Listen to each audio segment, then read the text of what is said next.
الله وبركاته. الحمد لله رب العالمين. اللهم صل على سيدنا محمد وعلى آل سيدنا محمد. بسم الله الرحمن الرحيم. ظهر الفساد في البر والبحر بما كسبت أيدي الناس. പരിശുദ്ധമാക്കപ്പെട്ട മൗലാ മജ്‌ലിസിലേക്ക് എല്ലാവർക്കും സ്വാഗതം. ഇൻഷാ അല്ലാഹ് നിങ്ങളെല്ലാവരും ഈ ചാനൽ സബ്സ്ക്രൈബ് ചെയ്ത് സഹായിക്കണം. ഇന്നലെ നാം അനുഭവിച്ച ദുരന്തമാകുന്നു വയനാട്ടിൽ നിന്ന് കേട്ടത്. പരിശുദ്ധ ഖുർആൻ അല്ലാഹു പറയുന്നു, ലഹറൽ ഫസാദ് ഫിൽ ബർരി വൽ ബഹർ, ആകാശത്തും ഭൂമിയിലും കുഴപ്പമുണ്ടാകുന്നത് ബിമാ കസബത് അയ്ദിൻ നാസ്, ജനങ്ങളുടെ കരങ്ങൾ പ്രവർത്തിച്ച തെറ്റിൻ്റെ കാരണങ്ങൾക്കുണ്ടാകുന്നു. ലാ തുഫ്സിദു ഫിൽ അർളി ബഅദ ഇസ്ലാഹിയ, ഭൂമി അള്ളാഹു ശരിപ്പെടുത്തതിന് ശേഷം നിങ്ങൾ ആ ഭൂമിയിൽ കുഴപ്പമുണ്ടാക്കരുത് എന്ന് അള്ളാഹു ഖുർആനിലൂടെ നമുക്ക് മുന്നറിയിപ്പ് നൽകുകയാണ്. ഹബീബായ മുഹമ്മദ് റസൂലുള്ളാഹി സ്വല്ലല്ലാഹു അലൈഹി വസല്ലം തങ്ങൾ പഠിപ്പിക്കുന്നു, അകാലമായിക്കൊണ്ട് നിങ്ങൾ മരങ്ങൾ മുറിക്കാനോ വള്ളങ്ങൾ മലിനമാക്കാനോ പാടില്ല.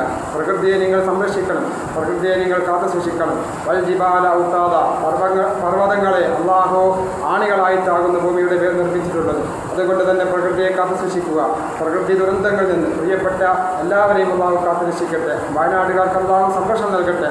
വയനാട്ടിൽ ഇനിയും ദുരന്തമില്ലാതിരിക്കട്ടെ. വയനാടുകാർക്ക് വേണ്ടി എല്ലാവരും പ്രത്യേക ദുആ ചെയ്യുക. അള്ളാഹു കഷ്ടപ്പെടുന്നവർക്ക് സമാധാനം നൽകി അനുഗ്രഹിക്കട്ടെ. ആമീൻ ബിറഹ്മതിക യാ അർഹമർ റഹീമീൻ. അസ്സലാമു അലൈക്കും വറഹ്മത്തുള്ളാഹി വബറകാതുഹു.